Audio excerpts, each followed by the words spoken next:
alam maya ya. Jadi tidak bisa sambil nyanyi-nyanyi orang mahasiswa PG PAUD.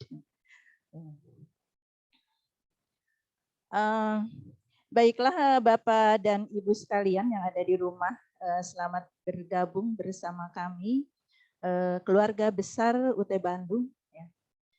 Bapak dan Ibu, walaupun masuk dalam suasana atau kondisi yang ini tidak, tetapi kami harapkan tidak menjadi penghalang untuk terus belajar, dan belajar.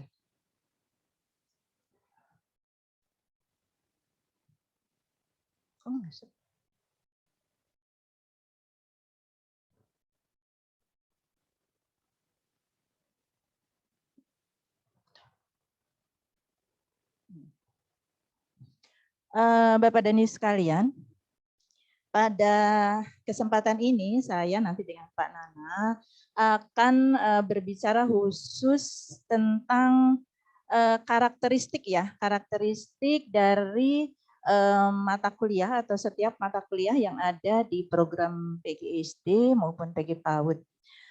Kenapa kita harus membahas tentang materi atau mata kuliah yang punya kekhususan atau yang punya karakteristik khusus?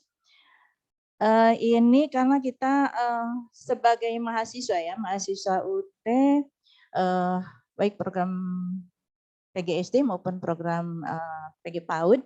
Nah, kalau kita lihat tadi dari yang sudah disampaikan oleh Pak Angga ya, ini yang tentang komponen sistem belajar jarak jauh, di situ ada kompetensi awal, kemudian registrasi, OSMB, bahan ajar, proses belajar, evaluasi atau ujian, kemudian kompetensi lulusan. Nah, nanti di dalam tentu saja sebagai mahasiswa yang ingin sukses belajar di UT dan tentu saja tanpa ada hambatan ya, sesuai kita lulus sesuai target, maka kita harus mengenal dulu ya, mengenal apa sih S1 PG PAUD itu, apa sih S1 PGSD itu. Jadi kita harus kenal betul tentang apa yang berkaitan dengan program S1 PG PAUD, S1 PGSD.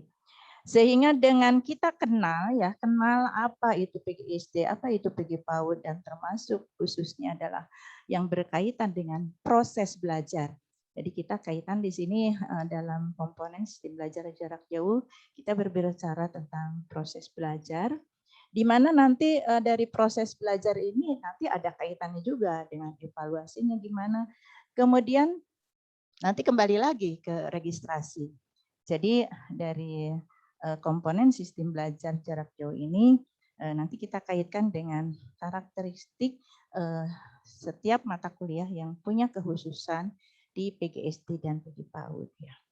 Karena kalau kita tidak mengenal mata kuliah ini tuh apa, terus bagaimana proses belajarnya, bagaimana ujiannya, bagaimana nanti registrasinya, itu akan tentu saja akan menghambat proses belajar Bapak dan Ibu gitu ya. Nah, karena itu mohon Bapak dan Ibu kita simak ya tentang apa-apa yang akan kami sampaikan. Nah, tadi juga sudah diingatkan oleh Pak Angga dan maupun Bu Imas ya, di mana sistem belajar jarak jauh itu berarti kan menuntut mahasiswa belajar mandiri, ya, dengan seminimal mungkin bertatap muka. Nah, dengan kemandirian ini maka tentu saja mahasiswa nanti dituntut inisiatif, kreatif, ya, kemudian juga bagaimana untuk mengatasi masalah-masalah, untuk mengatasi kendala-kendala. Kemudian juga bagaimana kita untuk melaksanakan nanti tugas-tugas. Khususnya ini nanti tugas-tugas yang berkaitan dengan praktik ya. Praktik maupun praktikum ini betul-betul diharapkan Bapak dan Ibu itu punya kreatif, punya inisiatif ya sendiri yang tentu saja nanti berbagi pengalaman dengan teman-temannya. Gitu. Karena untuk yang praktik atau praktikum itu betul-betul diperlukan inisiatif kreatif dari mahasiswa itu sendiri.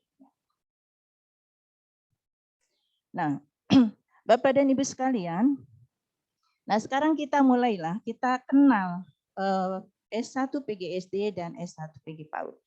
Katanya kan kalau tidak kenal maka tidak sayang gitu ya. Jadi apalagi ini kalau berkaitan dengan kuliah, kalau kita tidak kenal, tidak tahu, maka tentu kita akan salah jalan. Kalau kita salah jalan, maka target-target kita yang sudah direncanakan pasti akan terhambat gitu. Nah, Bapak dan Ibu sekalian, untuk mata kuliah S1 PGSD dan S1 PG PAUD itu kita kelompokkan ke dalam 3 kelompok mata kuliah. Ada mata kuliah yang tidak mempersyaratkan praktik, praktikum, bimbingan wajib, dan laporan. Nah, tapi Bapak dan Ibu belum menerima katalog ya? Belum. Nah, nanti kalau sudah menerima katalog, nanti coba buka ya di dalam kurikulum sesuai dengan program studinya. Nah, untuk PGSD dan PG PAUD ya, kalau saya lihat di data mahasiswa baru, itu ada S1 PGSD yang masukan dari SLT, S1 PGSD maupun S1 PG PAUD masukan SLT atau diploma. Kemudian ada S1 PGSD dan S1 PG PAUD masukan sarjana. Kemudian ada juga ya S1 PGSD yang ataupun S1 PG PAUD yang ngambil layanan non TTM ya, SIPAS non TTM. Sehingga nanti ini akan kita harus tahu ya, ini Bapak dan Ibu sekalian harus tahu dulu program studi yang diambilnya.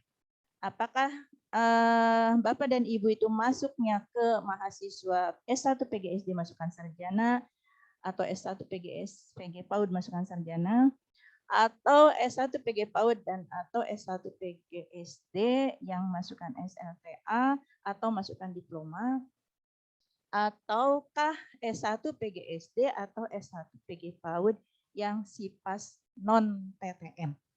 Karena ini nanti perlakuannya itu akan berbeda. Jadi kita harus kenal dulu apa kita masuknya di program studi yang mana dan layanan mana yang diikuti ya. Nah, di dalam katalog nanti akan dilihat ya dari kurikulum itu ada mata kuliah yang di keterangan itu yang di paling ujung ya, di paling pinggir itu ada keterangan yang kodenya T, ada yang kodenya T. Oh, berarti ini kalau T mata kuliah ini ada layanan tutorialnya gitu. Kemudian kalau yang ada BPR, oh berarti ini mata kuliah berpraktik ya. Kemudian ada kodenya P ya, P titik L, berarti ini mata kuliah praktik dan menuntut laporan. Kemudian hanya ada PR, oh ya PR dan L, berarti ini praktikum dan laporan. Kemudian ada yang BW, bimbingan wajib. Kalau BW itu berarti bimbingan wajib, titik L berarti bimbingan wajib dan laporan. Nah, kalau di dalam keterangan itu yang kosong ya, tidak ada kode PR, T atau BW atau berarti itu masuk ke kelompok nomor 1. Yaitu mata kuliah yang tidak mempersyaratkan praktik, praktikum, bimbingan wajib dan laporan. Nah, itu ya, kalau yang tidak ada. Tetapi yang kedua itu adalah mata kuliah mempersyaratkan praktik atau praktikum dan laporan. Nah, itu ada kodenya tadi, ada PR titik L atau BPR titik L. Nah, di sini yang nomor 2 ini kita harus membedakan ya. Ada mata kuliah yang dinamakan mata kuliah praktik, ada mata kuliah berpraktik. Nah, kalau mata kuliah praktik itu berarti mata kuliah itu tidak ada UAS. Maka itu namanya kalau praktik itu berarti tidak ada UAS. Tapi kalau yang dinamakan mata kuliah berpraktik, maka mata kuliah itu adalah dituntut untuk praktiknya, dituntut untuk UAS-nya. Gitu. Nah, kalau praktikum jelas kalau praktikum itu hanya praktikum tanpa UAS. Nah, nanti di waktu ujian akan terlihat di situ yang kodenya 99 itu berarti mata kuliah itu tidak ada UAS. Nah, dari mana nilainya? Yang tadi. Karena itu mata kuliah praktik, maka nilainya adalah dari praktik.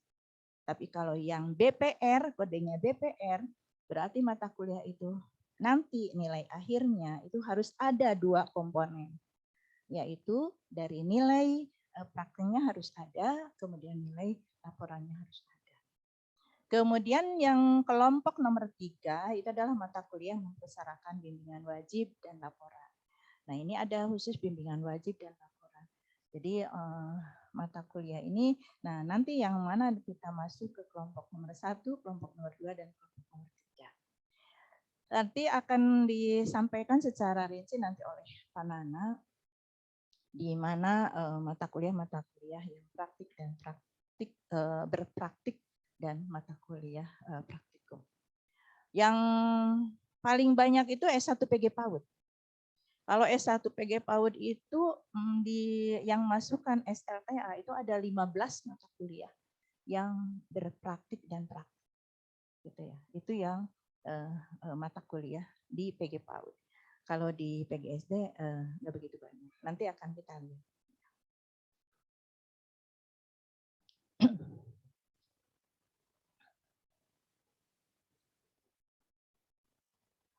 Nah, ini nanti ya dari setiap mata kuliah ya, kan tadi ada bantuan belajar.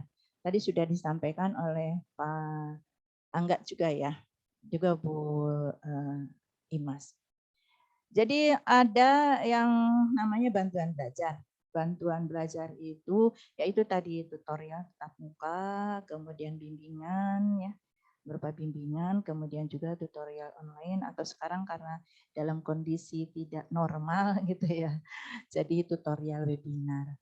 Nah, tapi kita harus tahu sekali lagi ya bahwa kita harus tahu memang setiap kegiatan bimbingan atau bantuan belajar itu punya kontribusi terhadap nilai akhir gitu ya. Tapi kita harus tahu tadi yang 3 kelompok tadi ya, yang mata kuliah yang tidak berpraktik, mata kuliah yang berpraktik dan ini. Nah, itu nanti akan kelihatan ya, atau kita harus hafal. Nah, kalau mata kuliah yang nomor 1, kelompok nomor 1 tadi ya, mata kuliah yang tidak perlu praktik, praktikum, ataupun laporan, maka nanti nilai kalau mahasiswa mengikuti tutorial tatap muka atau melalui tutorial online, itu akan berkontribusi terhadap nilai akhir jika mahasiswa itu memang memiliki nilai tutorial ya. Tadi sudah diingatkan oleh Pak Angga bahwa minimal kehadiran itu 5 kali. Kemudian ada tugas 1, tugas 2, tugas 3, dan juga ada diskusi dan sebagainya. Nah, bagaimana kalau dia itu tidak mengikuti, kalau dia mengikuti tutorial tatap muka ya, dan mendapat nilai dari tutor, maka nanti nilai akhirnya itu dia punya kontribusi dari nilai TTM itu 50%. Gitu ya. Berarti tinggal kita mencari 50% lagi dari UAS. Gitu. Tetapi kalau dia itu tidak mengikuti tutorial tatap muka, nah kalau dari tuton juga nanti kan dia dapat juga. Nah kalau dia tidak ikut tutorial tatap muka maupun tutorial online, maka nggak masalah gitu ya, nggak masalah. Tinggal dia berarti harus fokusnya ke UAS. Berarti nanti UASnya itu harus 100% nilainya ya. Jadi karena nilainya dari UAS gitu. Jadi tidak punya nilai tambahan gitu ya dari tutorial tatap muka maupun tutor. Itu bagi mata kuliah yang tadi di dalam kelompok nomor 1 yang di katalog itu tidak ada keterangan apapun gitu ya. Nah, itu. Jadi tidak ikut tutorial tatap muka maupun tuton pun itu tidak apa-apa ya. Jadi tidak wajib istilahnya. Hanya kalau mengikuti ya alhamdulillah karena itu kan punya kontribusinya. Kontribusi langsung maupun kontribusi tidak langsung terhadap perolehan nilai. Nah, tetapi untuk mata kuliah yang berpraktik, nah ini harus diganti. Mata kuliah yang berpraktik, yang ada kodenya PR, ya, yang praktik atau berpraktik, yang kodenya PR atau kodenya P atau BPR, kita nanti lihat di katalog. Kalau dia tidak mengikuti bimbingan praktik dalam kelas tutorial tatap muka atau dalam kelas tutorial online, maka walaupun nilai UAS-nya dapat 100 plus bahkan mungkin itu nanti nilainya tidak akan keluar. Maka nanti ketika kita dapat PNU ada nilainya itu tidak muncul di situ, ada keterangan aja di situ OHF. Berarti dia itu memang tidak memiliki nilai praktik. Jadi ini perbedaannya mata kuliah praktik dengan mata kuliah yang praktik gitu ya. Jadi wajib adanya. Jadi nilainya itu 2 komponen itu wajib adanya. Jadi dia harus memiliki nilai prakteknya, ya, yang bimbingannya di dalam kelas tutorial tatap muka atau tutorial online, kemudian wajib adanya nilai UAS. Gitu. Salah satu dari 2 nilai itu tidak masuk, maka dia tidak memiliki nilai mata kuliah. Gitu ya. Nah ini Bapak dan Ibu sekalian yang sekarang itu yang suka banyak diantaranya ya ada diantaranya mahasiswa yang mengalami atau terhambatnya kelulusan itu karena mereka tidak paham ini. Sehingga dia hanya UAS, kok saya sudah UAS, kenapa kok nilainya tidak keluar? Kemudian dia nanti registrasi lagi, ikut lagi UAS, nilainya masih tetap keluar. Baru dia ngeluh, kenapa kok nilai saya udah UAS berkali-kali, kenapa nilainya keluar? Lihat. Jadi tadi mata kuliah berpraktik itu adalah harus ada 2 komponen. Yaitu harus ada nilai praktik dan ada nilai UAS. Nah, nanti Bapak dan Ibu di semester 1 ini juga nanti ada Bapak dan Ibu yang ada mata kuliah yang berpraktik. Apalagi kalau nilai praktikum atau nilai praktik. Ya, kalau nilai praktikum atau praktik, apalagi itu kalau dia tidak ikut bimbingan praktikum atau bimbingan praktik dalam kelas tutorial tatap muka atau tutorial online, ya jelas tidak akan dapat nilai karena dia UAS pun tidak ada. Karena 100% nilainya adalah dari nilai praktik dan nilai praktikum. Nah ini yang harus dicamkan oleh Bapak dan Ibu sekalian ya. Nah, kemudian untuk lebih lanjut jauh nanti ada PKM, PKP itu lain lagi penilaiannya nanti ada akan oleh Pak Nana. Nah, Bapak dan Ibu sekalian, di sini tadi ya sudah sampaikan bahwa nilai TTM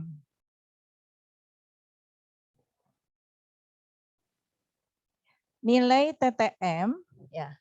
Nilai TTM tutorial tatap muka atau yang sekarang pada masa kondisi tidak normal kita mengikuti web tutorial webinar.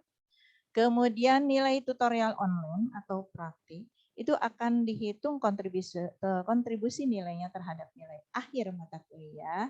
Hanya tadi juga ini sudah disampaikan oleh Bu Imas, ini kami ulang lagi. Apabila skor UAS minimal 30% dari skor maksimal.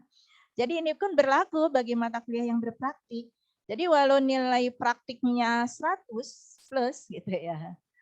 Itu kalau dia nilai UAS-nya tidak mencapai 30% dari skor maksimal, tetap dia nilainya tidak keluar gitu ya. Jadi untuk mata kuliah yang berpraktik dan juga mata kuliah yang non praktik itu memang nilai UAS itu menjadi faktor utama, gitu ya, faktor utama sehingga yang TTM atau ya yang nilai TTM itu tidak akan walaupun nilai TTM-nya nanti kan di mata kuliah itu ada yang kodenya T saja gitu ya tanpa PR. Nah jadi kan itu dia mengikuti TTM atau tuton gitu. Tapi kalaupun dapat nilainya bagus dari tutornya, tapi UAS-nya kurang dari 30%, tadian. Ini yang sering juga dikeluhkan oleh mahasiswa atau disampaikan ke kita. Saya kan tutorial tatap muka ya, atau sekarang nanti di web. saya ikut terus. 8 kali pertemuan saya rajin. Berpartisipasi diskusi rajin. Kemudian tugas juga masuk, tugas 1, tugas partisipasi dan sebagainya masuk. Kok saya nilainya E? Gitu. Nah itu kalau kejadian seperti itu, maka pasti penyebabnya adalah dari UAS ya. Nilai atau skor UAS-nya itu kurang dari 30. Gitu ya. Itu kalau yang seperti itu. Nah, ini untuk mata kuliah praktik ya. Nah, untuk mata kuliah praktik ya, apabila nilai praktiknya tidak masuk atau terlambat, ya, maka nilai akhir mata kuliah tersebut tidak dapat diterbitkan. Nah, jadi bedanya tadi dengan nilai yang tidak mata kuliah yang tidak berpraktik. Kalau TTM-nya tidak masuk, tutornya juga tidak ikut atau tuwemnya tidak ikut. Tetapi dia ikut UAS dan UAS-nya bagus, maka dia akan memiliki atau punya nilai UAS. Nilai UAS-nya keluar, tapi berarti 100% dari nilai UAS. Tetapi kalau yang praktik, tadi sekali lagi nih makanya saya tandai itu merah ya. Jadi supaya betul-betul diperhatikan karena ini banyak yang terhambatnya karena ini. Jadi kalau nilai praktiknya itu tidak masuk atau terlambat gitu ya, maka nilai akhir mata kuliah itu tidak dapat diterbitkan walaupun punya nilai UAS. Berarti mahasiswa yang bersangkutan harus ngulang lagi. Nah, berarti kalau sudah ngulang lagi, belum lagi nanti bentrok dengan mata kuliah yang praktik yang lainnya gitu ya. Ya sudah berarti akan terhambat gitu ya. Kita dari sisi uang juga karena kita harus registrasi lagi. Kemudian dari sisi waktu kita juga berarti harus mengulang lagi mengikuti mata kuliah yang tertinggal.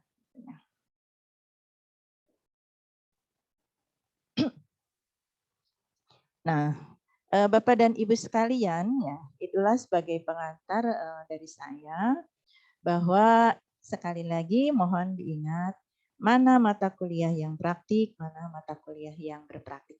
Nah itu kan ada lihat di situ yang sudah kami buat, itu ada kode mata kuliahnya, ada di semester berapa, kemudian ada nama mata kuliahnya, kemudian statusnya bagaimana, keterangannya ada di situ. Apakah ada UAS, tanpa UAS, dan sebagainya ya. Nah untuk lebih lengkapnya dan lebih jelasnya mungkin saya serahkan dulu ke Pak Nana ya. Terima kasih.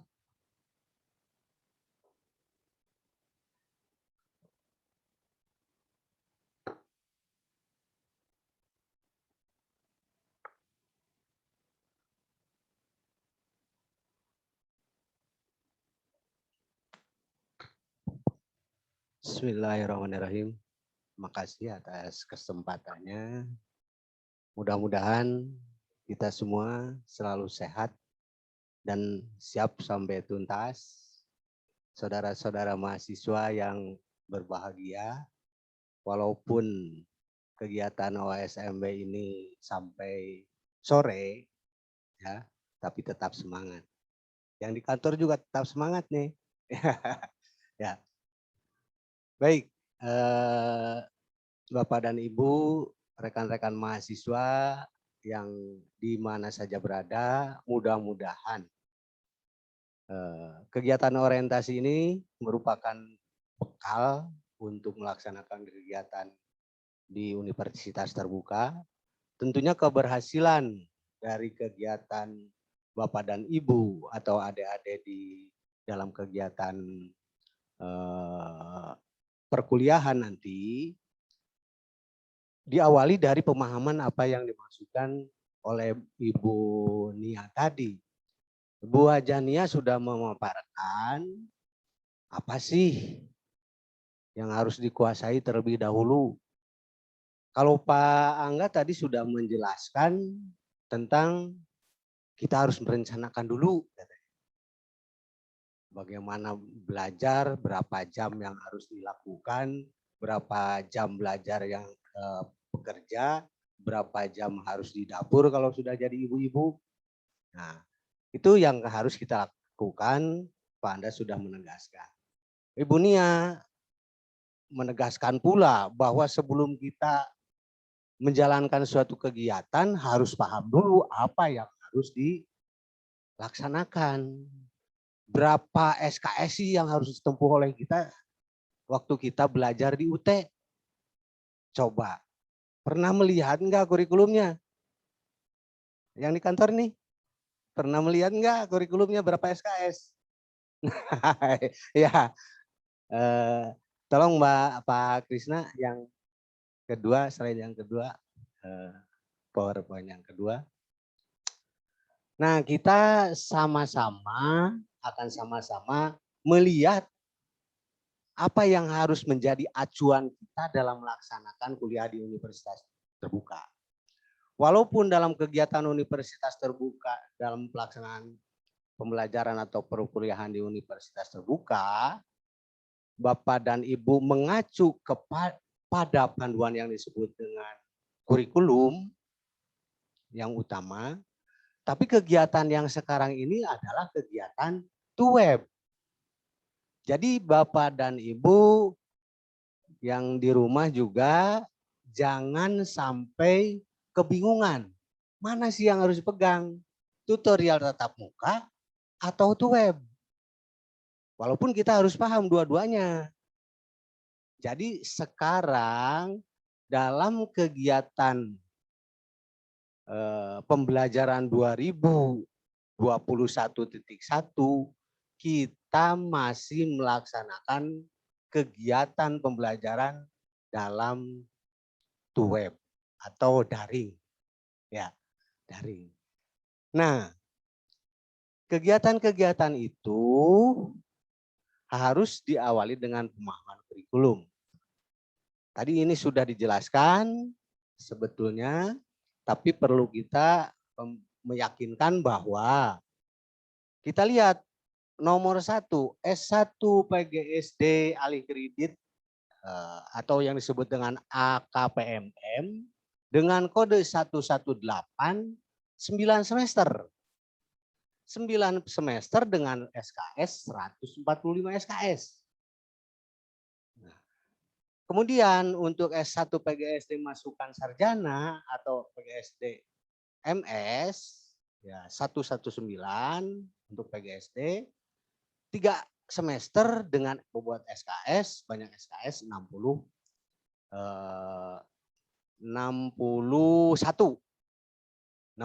SKS. Kemudian untuk S1 PG PAUD masukan sarjana 121 SK kode 121 121 3 semester sama SKS yang harus ditempuh itu 55 SKS. Dan S1 PG PAUD alih kredit atau disebut dengan AKPMM kode 122 9 semester SKS-nya 146. Nah, jadi kita harus tahu program studi kita, kode program studi kita. Nah, mana yang harus diperhatikan oleh kita untuk menghadapi benar-benar bahwa keberhasilan kita akan yakin 9% 9 semester akan selesai atau 3 semester akan selesai untuk program S1 PGSD MS atau S1 PG PAUD MS. Nah, jadi kita harus paham. Karena kami yakin Bapak dan Ibu belum menerima katalog walaupun ada di web UT. Walaupun ada di web UT. Bisa sebetulnya di sana dibaca. Mudah-mudahan nanti setelah paham apa yang sudah disajikan ini nanti bisa melihat di web UT. Lanjut. Nah, ini salah satu kurikulum yang kita harus cermati, harus pahami. Pertama untuk program studi S1 PGSD AKPMM dengan kode 118. Nah, terdiri dari berapa semester tadi? 9 semester. Kode-kode mata kuliah tersebut di sana sudah jelas adanya. Tadi ada yang P, ada BW, selanjutnya ada PR. Saya sudah beri tanda, mudah-mudahan di sini bisa dibaca, bisa dilihat nanti pemahamannya bisa dilanjutkan dengan belajar mandiri atau dengan kelompok di tempat Bapak dan Ibu, sehingga akan lebih paham. Sekilas saja barangkali karena waktunya kita tahu sudah ditentukan. Kemudian kita lihat semester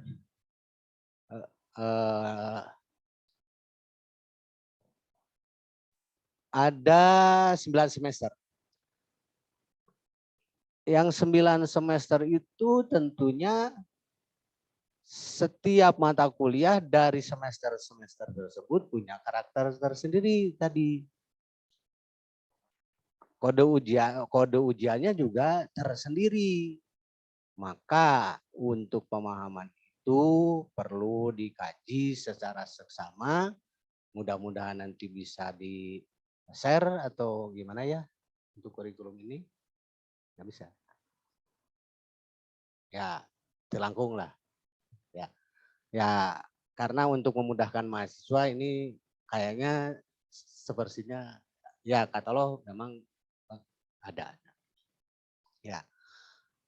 Kita lanjut, ini untuk semester untuk apa tadi untuk program studi PGSD AKPMM. Kemudian kedua untuk program studi PGSD masukan sarjana. Tidak banyak perbedaan untuk karakteristik mata kuliah. Tinggal lihat kode-kode yang sudah tadi Ibu Nia jelaskan. Maksudnya begini, Ibu Nia tadi sudah banyak berbicara tentang teoritis, kemudian saya cuma menampilkan, oh itu mata kuliah yang harus mengharuskan mengikuti bimbingan wajib. Oh itu mata kuliah yang harus ujian, kemudian dan harus melengkapi tugas-tugas praktek. Jadi kode-kode yang dimaksud ada P, ada BW, ada PR, kemudian ada T. Kalau T kan sifatnya mata kuliah itu ditutorialkan. Kalau yang strip berarti tidak ada tutorial, sehingga Bapak dan Ibu berupaya untuk melaksanakan tuton, mengikuti tuton. Karena sudah tahu tadi sudah dijelaskan bahwa tuton itu kontribusinya 30%. Sayang kalau tidak diikuti. Selanjutnya, untuk semester selanjutnya juga demikian. Cuma ya kita harus paham juga apa yang disebut dengan sipas penuh, sipas semi. Tapi pada pokoknya kalau sipas penuh itu ada di program studi masukan sarjana, baik PAUD maupun PGSD. Jadi yang disebut dengan sipas penuh itu sipas penuh TTM, sipas penuh dengan TTM, artinya semua mata kuliah ada pertemuannya. Kalau ada pertemuan itu tutorial, tapi kalau sekarang ada webnya. Jadi itu istilah sipas penuh, sipas semi, atau sipas non TTM. Ada 3 macam. Jadi mudah-mudahan tidak terjadi tidak menjadi kebingungan. Banyaknya istilah ini, tinggal kita berpikir bahwa Bapak dan Ibu ngambilnya apa, sipas penuh, sipas semi, sipas non TTM. Itu saja. Jadi pegang sajalah program sendiri yang sudah diambil atau diregistrasi. Lanjut, untuk PGSD-MS masih ini, ya PAUD MS juga. Nah, ini kata Ibu Nia tadi sangat banyak, sampai 15 mata kuliah yang ada prakteknya untuk PAUD. Jadi ya memang mahasiswa PAUD dituntut untuk melaksanakan kegiatan prakteknya pada mata kuliah yang harus diselesaikannya sangat banyak yang harus diikuti pada kegiatan prakteknya. Kodenya banyak, ada tatap mukanya, ada prakteknya, ada laporannya. Setiap semester hampir 50%, bahkan ada yang 90% harus mengikuti praktek. Nah, itu tidak berarti kita menakut-nakuti, karena kenyataannya demikian. Berarti harus siap, mental kita harus disiapkan bahwa sebagaimana tadi diungkapkan, belajar mandirinya harus kuat kalau di UT. Artinya inisiatif dan kreatifnya, aktivitasnya harus lebih dari yang kegiatan yang sudah-sudah. Ibu Nia tadi sudah mengungkapkan bahwa tolonglah, dan Pak Direktur juga tadi tolonglah, bahwa belajar mandiri harus menjadi modal utama untuk melaksanakan kegiatan perkuliahan di universitas terbuka.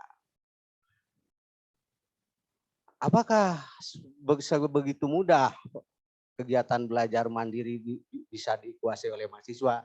Tidak. Jadi tetap saja harus bertahap. Semester 1 mungkin merasa berat, semester keduanya agak ringan karena sudah paham, semester 3-nya akan makin paham tentang belajar mandiri dan selanjutnya sehingga lancar.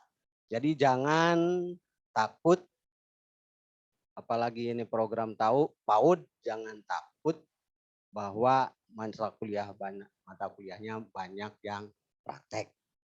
Nah, jadi siap sajalah, siap, karena sudah biasa. Kami yakin ibu-ibu atau bapak-bapak yang mengajar di PG PAUD itu handal, ya handal.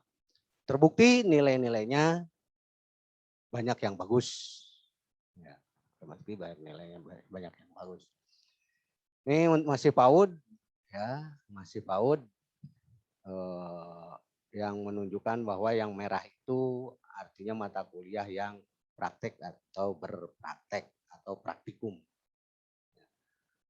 Nah, ini juga PAUD AKPMM, ya, AKPMM yang tadi jumlah SKS-nya semesternya 9 semester, sama juga mata kuliahnya yang berprakteknya dan prakteknya banyak. Ya. Nanti dalam kegiatan TUEB ada kegiatan-kegiatan khusus, tidak usah ke sekolah masing-masing. Nanti petunjuknya dari mana? Nanti kan kita punya tutor. Tutor memberikan tugas, tutor menilai, tutor mengarahkan untuk mahasiswanya mengupload hasil praktek. Jadi jangan takut juga. Banyak tugas, tapi tugasnya itu tidak disikapi bersama atau tidak disikapi oleh mahasiswa, sehingga pada akhir kegiatan diminta upload tugas, lupa, ya ntar, ya besok, akhirnya lupa. Kelupaan, tutor sudah nagih harus terkumpul dengan segera, mahasiswa lupa. Nah, jangan sampai itu. Itu yang menunjukkan kemandiriannya kurang, belum tumbuh pada diri mahasiswa. Ya, kalau tahun pertama, semester pertama mungkin tadi juga agak kesulitan, tapi tetap kita harus berjuang supaya kegiatan itu berjalan lancar pada setiap semester. Ini untuk PG PAUD masih.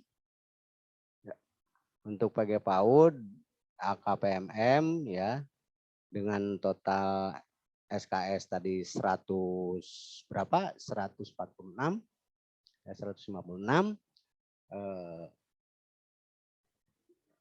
Kami sudah meyakini bahwa Bapak dan Ibu sudah lama menjadi guru, baik itu sebagai guru honorer ataupun guru sudah menjadi PNS, tapi yakin untuk masuk di universitas terbuka dan belajar di universitas terbuka akan lancar. Kegiatan Bapak dan Ibu di lapangan adalah sebagai modal untuk menempuh program di universitas terbuka. Ya.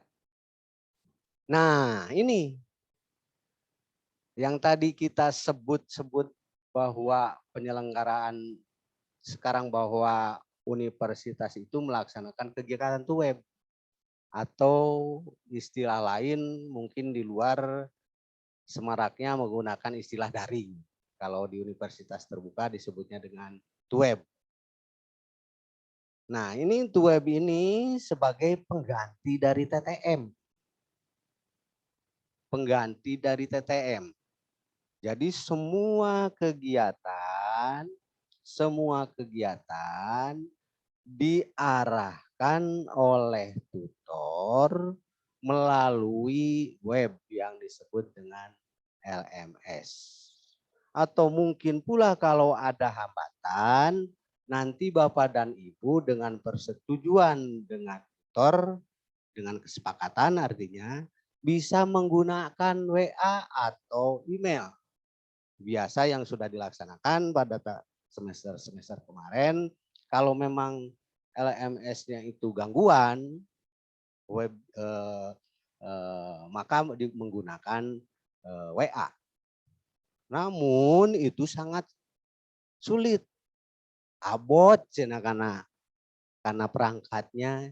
Jadi sekarang disiapkan LMS yang berupa layanan untuk mahasiswa yang semua tugas-tugas diupload ke sana sehingga tidak sulit bagi tutor untuk melayani semua mahasiswa. Karena tutor wajib menilai tugas-tugas mahasiswa, ya, wajib menilai tugas-tugas mahasiswa yang disebut dengan melakukan feedback atau umpan balik. Tugas-tugas itu ada tugas-tugas mingguan, ada tugas-tugas wajib yang tadi sudah dibahas. Tugas wajibnya pada sesi ketiga, setelah sesi ketiga, masih ingat kan tadi? Ya. Dan kemudian tugas duanya pada sesi ke berapa? 5. Sesi ke tugas ketiganya pada sesi ke 7. Hati-hati. Itu adalah tugas wajibnya. Jangan terpaku terhadap itu. Ada lagi tugas-tugas lain yang tugas mingguannya atau tugas setiap sesinya yang disebut tugas partisipasi nantinya.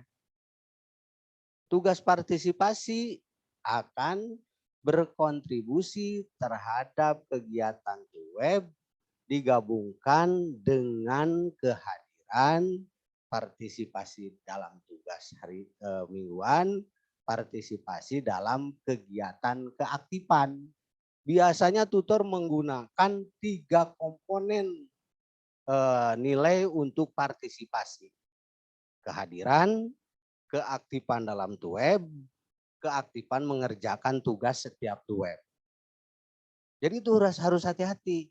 Itu dianggap tidak penting, padahal itu sangat penting. Nanti kontribusi langsung terhadap nilai web. Selain tadi tugas tutorial atau tugas web wajibnya. Lain lagi dengan mata kuliah yang ada praktiknya. Nanti tutor juga akan memberikan tugas melaksanakan praktik. Kalau diperbolehkan langsung ke sekolah masing-masing tempat mengajar sendiri-sendiri. Kalau tidak diperbolehkan nanti menggunakan perangkat yang disebut mungkin video. Nanti Bapak dan Ibu disuruh membuat video tentang pembelajaran misalnya. Kalau PG PAUD mungkin nanti harus menganalisis atau mengamati kegiatan video tentang pembelajaran yang dilaksanakan oleh guru lain. Jadi Bapak dan Ibu harus banyak bertanya tentang apa yang harus dilaksanakan dari masing-masing mata kuliah yang ditempuh pada semester ini. Kebanyakan ya yang sudah-sudah itu bukan kebanyakan. Ada yang diam-diam saja. Setelah berakhir kegiatan tuweb, bengong ditanyakan tugasnya. Sehingga merepotkan ke semua pihak. Ke mahasiswanya sangat repot, ke pengurusnya, pengurus baik pengurus di daerah, kalau ada pengurus juga pengurus atau pengelola di UPBJJ. Repot lagi nunggu-nunggu nilai.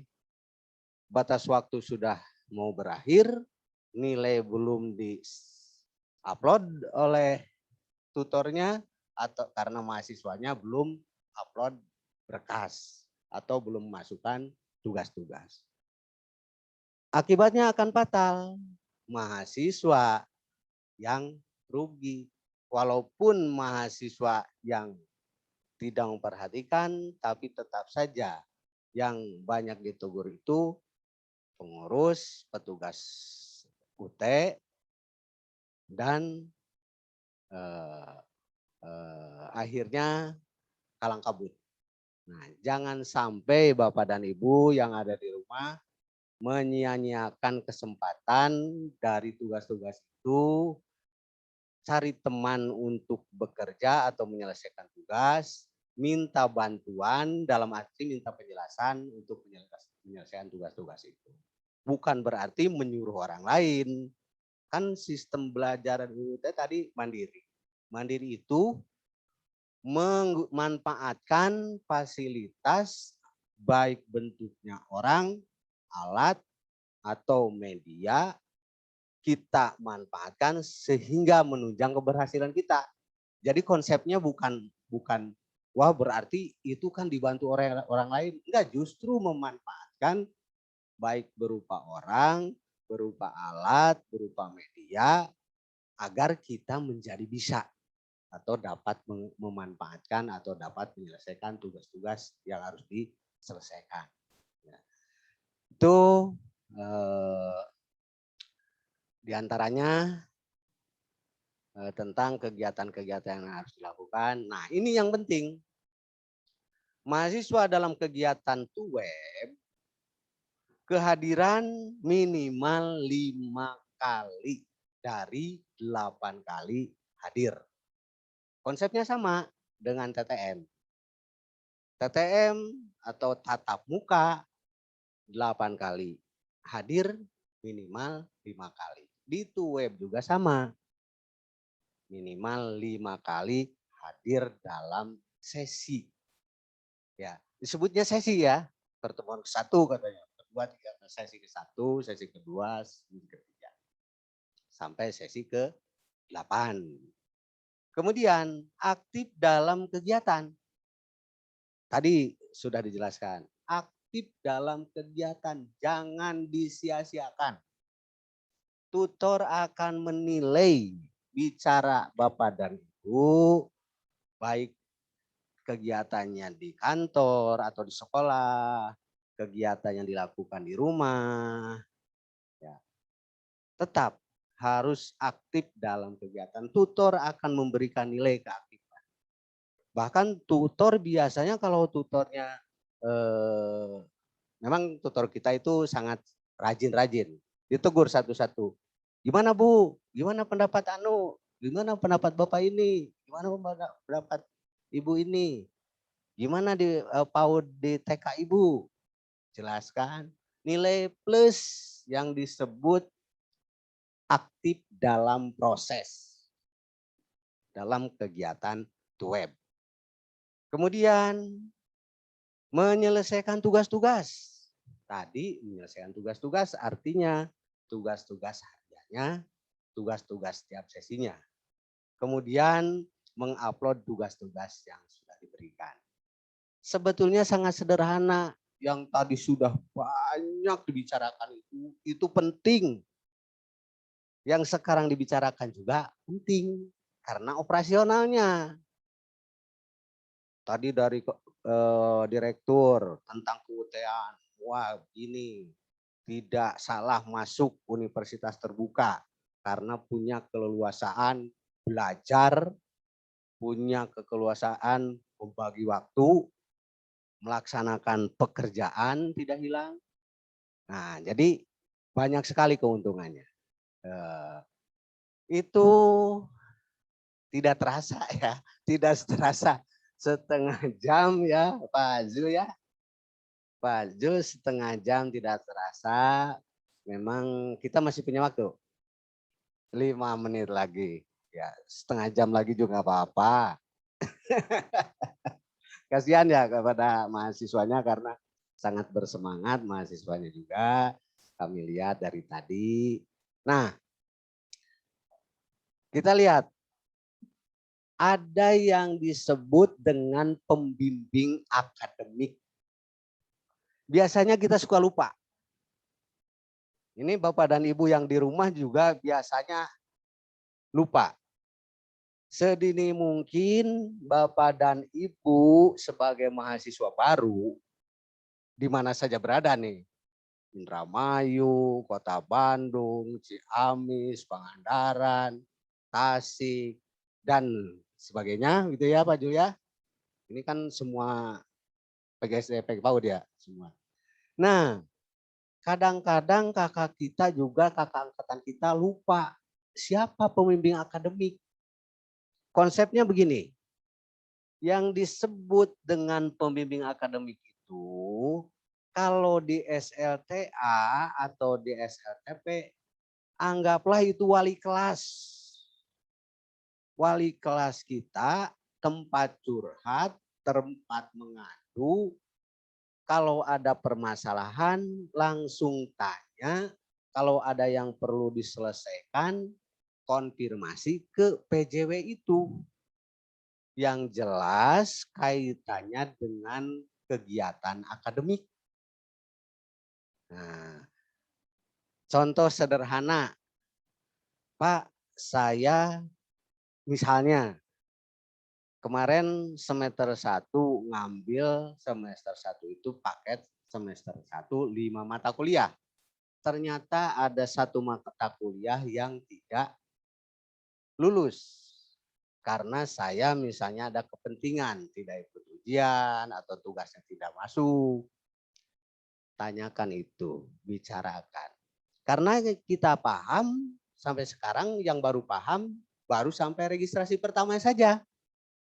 Registrasi keduanya kita nanti bagaimana? Jadi nanti silahkan ke PA atau penanggung akademik, banyak curhat, banyak saling mengisi untuk kelancaran Bapak dan Ibu dalam melaksanakan kegiatan di universitas terbuka. Paham ya? Konsep PA begitu, pembimbing akademik. Jangan disia-siakan. Pembimbing akademik untuk wilayah Kabupaten dan Kota Bandung, Kabupaten Sumedang, kemudian Subang, itu Pak Maman Sudirman. Pak Maman Sudirman, nomor HP-nya sudah saya cantumkan di sana. Kemudian untuk Kabupaten dan Kota Cimahi, Kabupaten Purwakarta, Kabupaten dan Kota Bandung, Kota Cimahi, Kabupaten Subang, Kabupaten Purwakarta, Kabupaten mana lagi? Kabupaten Bandung Barat. Ini kebetulan saya sendiri. Nanas Diana, nomor HP-nya dicantumkan. Karena saya saya ini berdasarkan pengalaman. Setelah bertanya-tanya kepada mahasiswa kakak angkatan, siapa pembimbing akademiknya? Gak tahu Pak, gak tahu ada memang pembimbing akademik gitu. Padahal tadi kepentingannya sangat tinggi. Ya, kebetulan Ibu Haji Nia sama saya yang berkaitan dengan PGSD dan PG PAUD memegang beberapa kabupaten dan kota. Itu. Kemudian masih ada lagi sedikit lagi nih. Nah, untuk Pak Muhammad Taufik ini S1 PGSD untuk Kabupaten Kuningan, Kota Cirebon, kemudian Kabupaten Majalengka, Kabupaten Indramayu, Kota mana itu? Kota Tasikmalaya, Kabupaten Kota Tasikmalaya ya. Itu untuk Pak Taufik. HP-nya sudah saya cantumkan. Kemudian untuk PG PAUD ini Ibu Hajasri. Ini Kabupaten Tasikmalaya, Kuningan ya, Kuningan, kemudian Kabupaten Kota Cirebon, Majalengka, Indramayu, dan Kota Tasikmalaya, Kabupaten Kota Tasikmalaya. Ini jadi beberapa wilayah atau beberapa kabupaten kota dipegang oleh satu orang, dipegang dua orang. Kemudian terakhir ini Pak Wawan, Pak Wawan, megangnya S1 PGSD dan S1 PG PAUD, Kabupaten Garut, Kabupaten Ciamis, Kabupaten Pangandaran. Jadi tolonglah pada teman-teman yang di rumah juga, Bapak dan Ibu, mohon dicatat itu kepentingannya bukan hanya sekarang, untuk sepanjang kuliah di universitas terbuka. Yakin dengan punyanya nomor HP itu, kegiatan universitas terbuka dan menempuh program di universitas juga akan lebih lancar. Selain tadi konsep-konsep tadi, pemahaman tentang kurikulum dan sebagainya, mohon itu diperhatikan. Ternyata kalau kita tadi kata Ibu Imas, kalau ada waktu nanti tanya jawab, ya terserah panitia, nanti ketua panitia kalau mau tanya jawab ya silakan. Kami sangat berbangga hati kalau masih siap ya kita laksanakan. Itu saja barangkali Pak Ketua, Ibu Hajinya, gimana? Masih ada tambahan enggak? Assalamualaikum warahmatullahi wabarakatuh.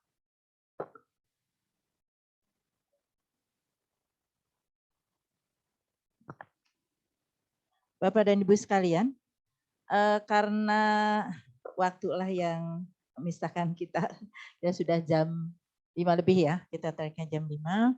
Jadi mohon maaf mungkin kalau ada hal-hal yang perlu ditanyakan nanti kita bertemu lagi dan lebih mendetail lagi tentang apa-apa yang harus kita lakukan sebagai mahasiswa UT, khususnya untuk program S1 PGSD dan S1 PG PAUD, supaya kita punya bekal untuk mencapai target kita, untuk mencapai cita-cita kita, lulus tepat waktu nanti dalam kegiatan PKBJJ.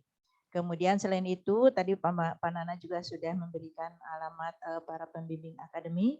Jadi kalau ada hal-hal yang perlu ditanyakan, jangan sungkan-sungkan berkomunikasi dengan kami supaya tidak salah jalan. Jadi katanya kalau mau bertanya sesat di jalan, gitu ya. Terima kasih Bapak dan Ibu sekalian yang ada di rumah. Kita sampailah ke acara terakhir. Maka kita tutup acara ini dengan bersama-sama baca hamdalah. Alhamdulillahirrabbilalamin. Terima kasih dan mohon maaf apabila ada kata yang tidak berkenan di hati Bapak dan Ibu. Terima kasih dan Assalamualaikum warahmatullahi wabarakatuh.